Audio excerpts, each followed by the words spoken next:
Un mundo nuevo y cruel. Entrevista a Zygmunt Bauman.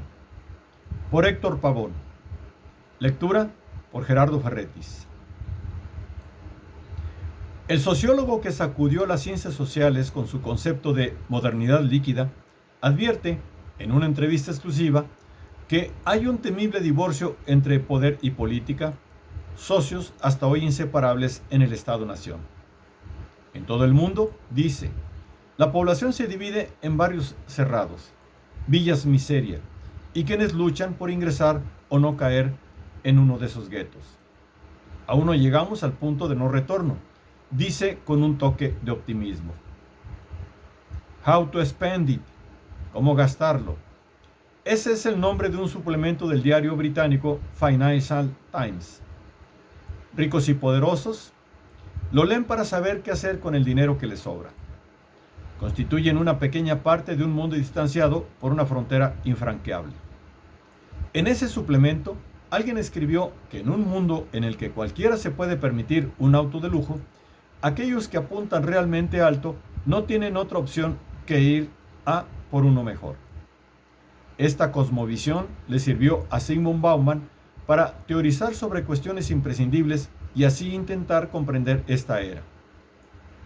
La idea de felicidad, el mundo que está resurgiendo después de la crisis, seguridad versus libertad, son algunas de sus preocupaciones actuales y que explica en sus recientes libros. Múltiples culturas, una sola humanidad. Katz Editores. Y El arte de la vida.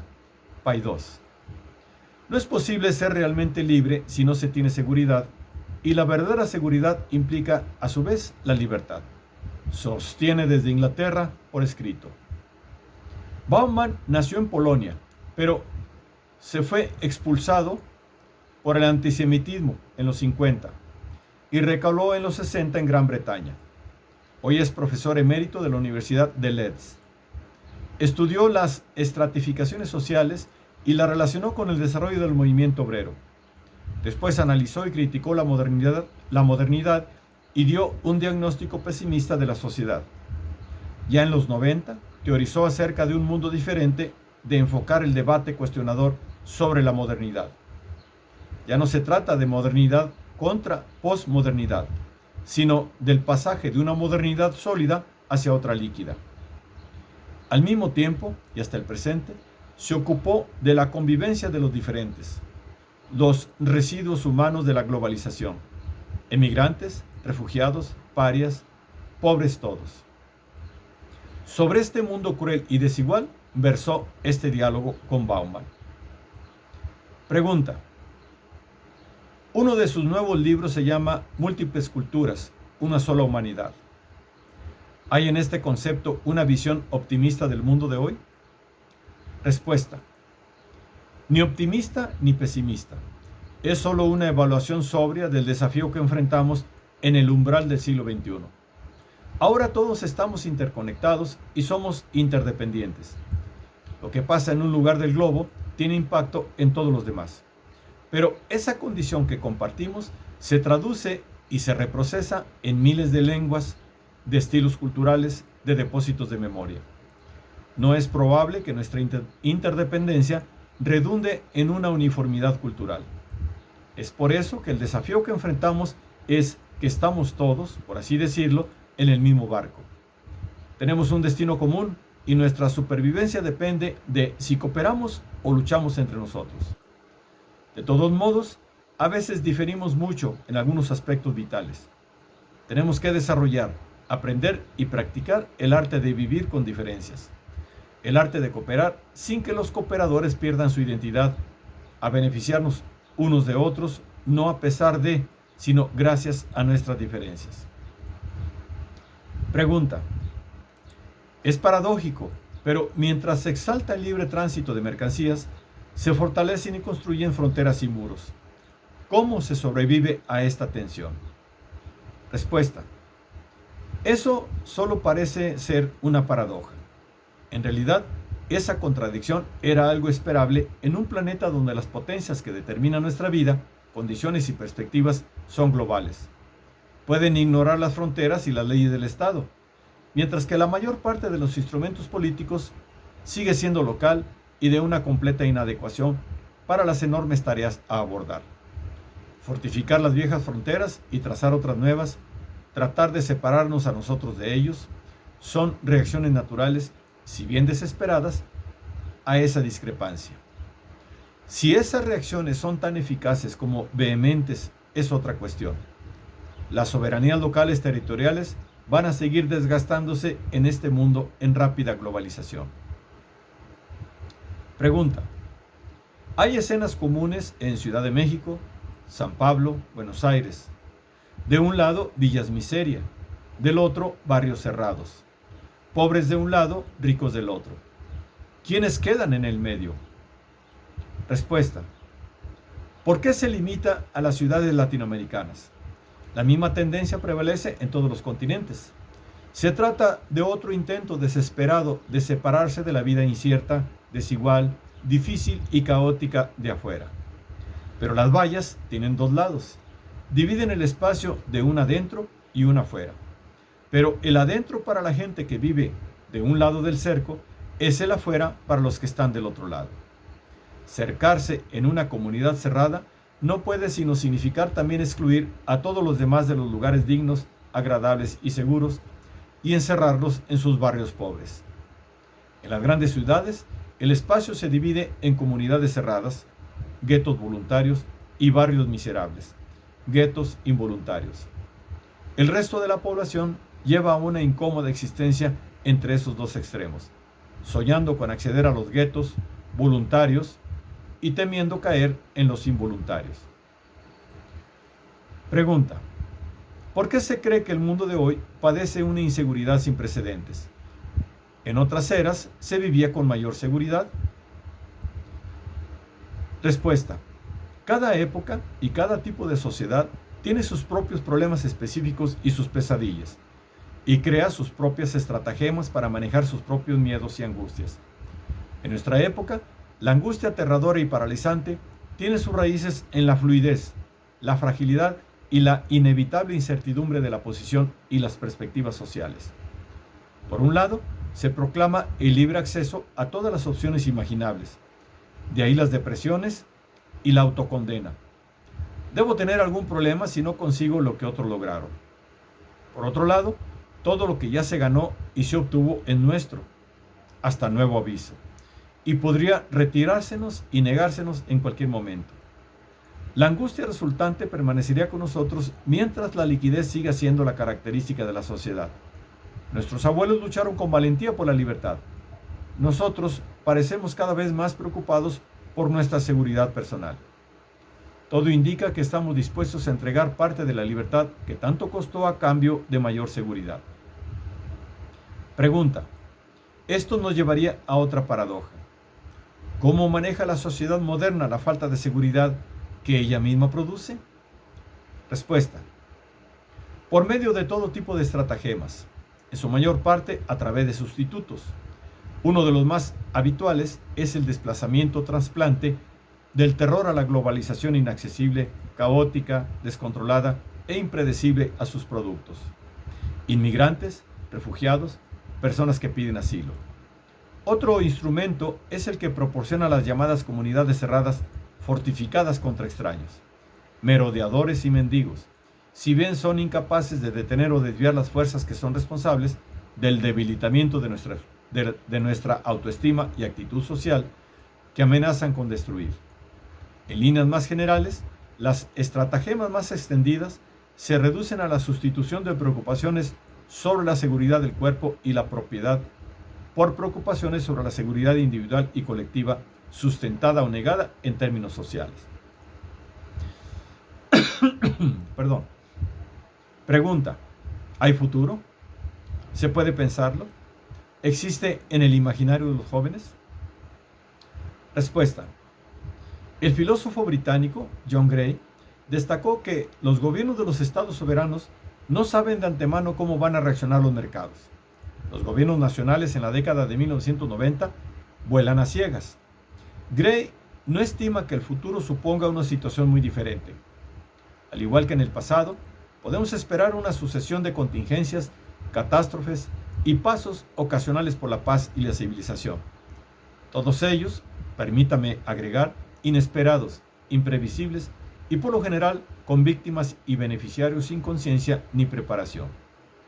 Hay muchos indicios de que, a diferencia de sus padres y abuelos, los jóvenes tienden a abandonar la concepción cíclica y lineal del tiempo y a volver a un modelo puntillista.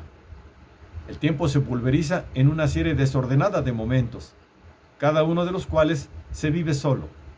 Tiene un valor que puede desvanecerse con la llegada del momento siguiente y tiene poca relación con el pasado y con el futuro. Como la fluidez endémica de las condiciones tiene la mala costumbre de cambiar sin previo aviso, la atención tiende a concentrarse en aprovechar al máximo el momento actual en lugar de preocuparse por sus posibles consecuencias a largo plazo. Cada punto del tiempo, por más efímero que sea, puede resultar otro Big Bang, pero no hay forma de saber qué punto con anticipación, de modo que, por las dudas, hay que explorar cada uno a fondo. Pregunta: en una época en la que los miedos tienen un papel destacado, ¿cuáles son los principales temores que trae este presente? Respuesta: creo que las características más destacadas de los miedos contemporáneos son su naturaleza diseminada, la subdefinición y la subdeterminación, características que tienden a aparecer en los periodos de lo que puede llamarse un interregno.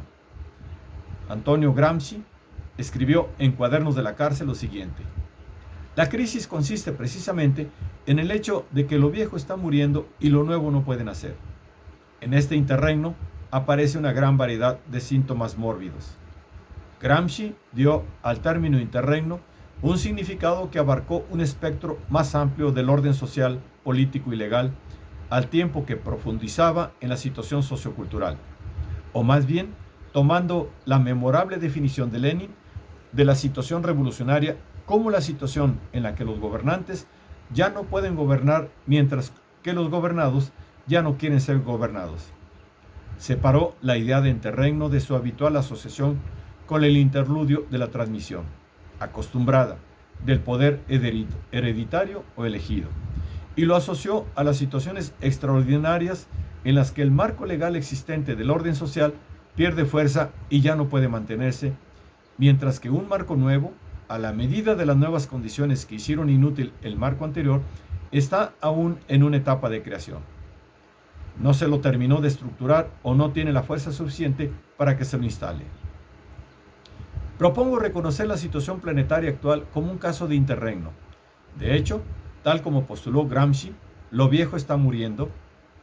El viejo orden, que hasta hace poco se basaba en un principio igualmente trinitario de territorio, Estado y nación como clave de la distribución planetaria de soberanía, y en un poder que parecía vinculado para siempre a la política del Estado-nación territorial como su único agente operativo, ahora está muriendo. La soberanía ya no está ligada a los elementos de las entidades y el principio trinitario.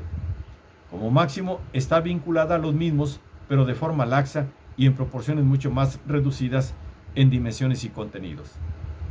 La presunta unión indisoluble de poder y política, por otro lado, está terminando con perspectiva de divorcio. La soberanía está sin ancla y en flotación libre. Los Estado-nación se encuentran en situación de compartir la compañía conflictiva de aspirantes a o presuntos sujetos soberanos, siempre en pugna y competencia, con entidades que evaden con éxito la aplicación del hasta entonces principio trinitario obligatorio de asignación, y con demasiada frecuencia ignorando de manera explícita o socavando de forma furtiva sus objetos designados.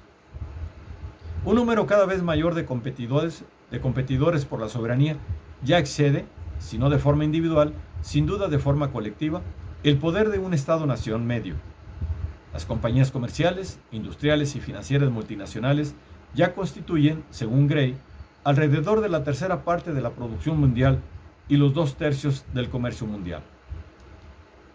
Pregunta: ¿la modernidad líquida, como un tiempo donde las relaciones sociales, económicas, discurren como un fluido que no puede conservar la forma adquirida en cada momento, tiene fin?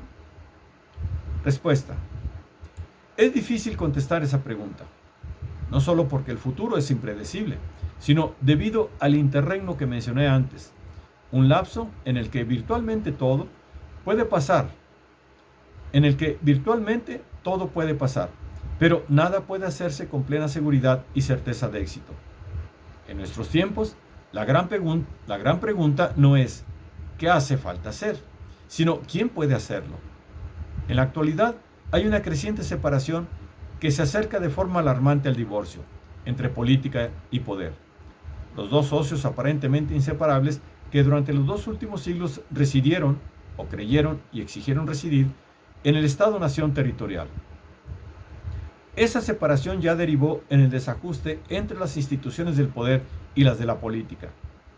El poder desapareció del nivel del Estado-nación y se instaló en el espacio de flujos libres de política, dejando a la política oculta como antes en la morada que se compartía y que ahora descendió al espacio de lugares. El creciente volumen de poder que importa ya se hizo global. La política, sin embargo, siguió siendo tan local como antes. Por lo tanto, los poderes más relevantes permanecen fuera del alcance de las instituciones políticas existentes, mientras que el marco de maniobra de la política interna sigue reduciéndose. La situación planetaria enfrenta ahora el desafío de asambleas ad hoc de poderes discordantes que el control político no limita debido a que las instituciones políticas existentes tienen cada vez menor poder. Estas se ven, por lo tanto, obligadas a limitar de forma drástica sus ambiciones y a transferir o tercerizar la creciente cantidad de funciones que tradicionalmente se confiaban a los gobiernos nacionales a organizaciones no políticas. La reducción de la esfera política se autoalimenta, así como la pérdida de relevancia de los sucesivos segmentos de la política nacional redunda en el desgaste del interés de los ciudadanos por la política institucionalizada y en la extendida tendencia a reemplazarla con una política de flotación libre, notable por su carácter expedito, pero también por su cortoplacismo, reducción a un único tema, fragilidad y resistencia a la institucionalización.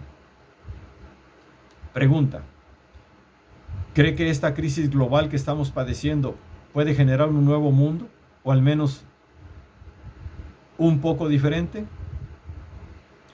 Respuesta: hasta ahora, la reacción a la crisis del crédito, si bien impresionante y hasta revolucionaria, es más de lo mismo, con la vana esperanza de que las posibilidades vigorizadoras de ganancia y consumo de esa etapa no estén aún del todo agotadas.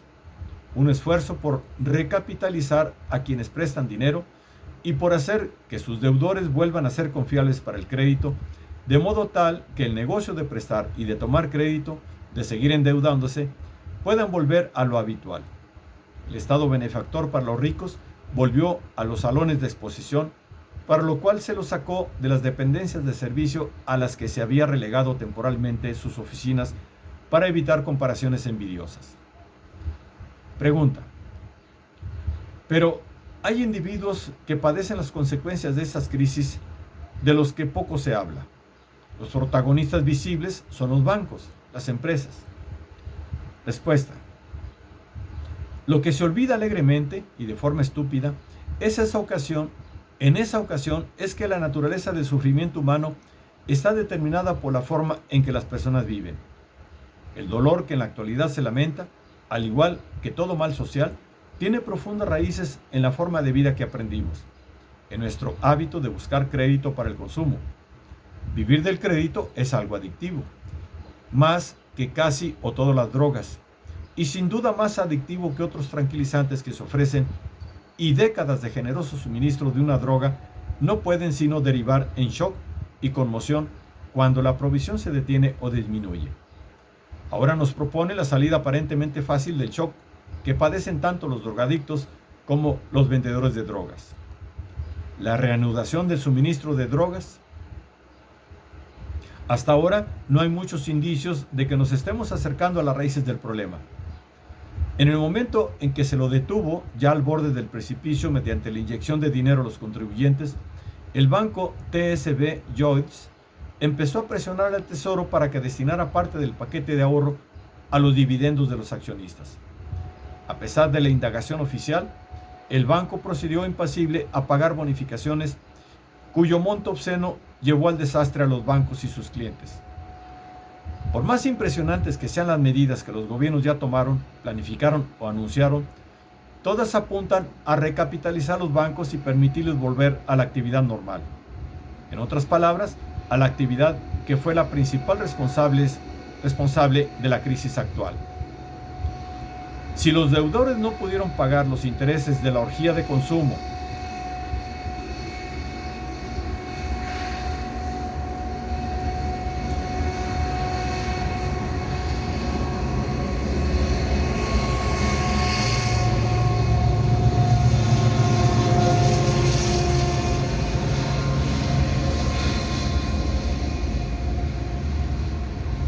si los deudores no pudieron pagar los intereses de la orgía de consumo que el banco inspiró y alentó, tal vez se los pueda inducir o obligar a hacerlo por medio de impuestos pagados al Estado.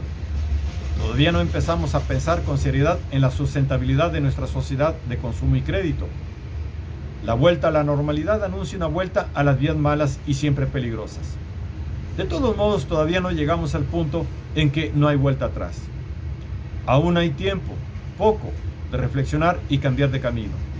Todavía podemos convertir el shock y la conmoción en algo beneficioso para nosotros y para nuestros hijos. Traducción: Joaquín Ibarburu.